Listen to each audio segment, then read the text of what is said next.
அறவோர் அவைக்களம் அகலாது அணுகுமின் என்ற ஒற்றை வரியை நெஞ்சில் நிறுத்தி தமிழ் இலக்கிய பேரவையின் சார்பில் வழக்கறிஞர் எஸ் சௌந்தரராஜன்.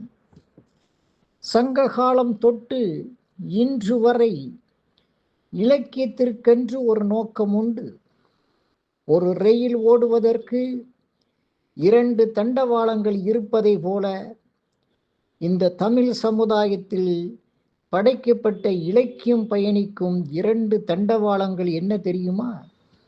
ஒன்று அன்பு சார்ந்த அகவாழ்வு, இன்னொன்று அறம் சார்ந்த புறவாழ்வு.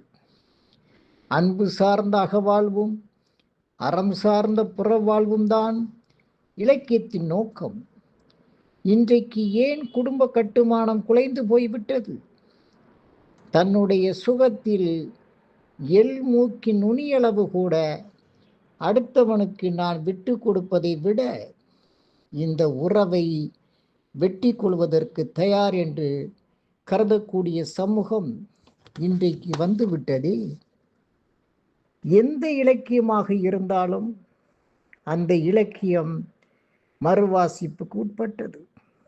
ஒரு கவிஞன் தான் வாழும் காலத்தில் எப்படிப்பட்ட சமூகம் இன்றைய சமூகத்தை விட சிறப்பாக இருக்க வேண்டும் என்று கருதி கனவு காணுகிறானோ, அந்த கனவை தன்னுடைய எழுத்தில் படைப்பில் கொண்டு வந்து விதைப்பதை அவன் இலக்கிய பணியாக மேற்கொள்கிறான். நன்றி, வணக்கம்.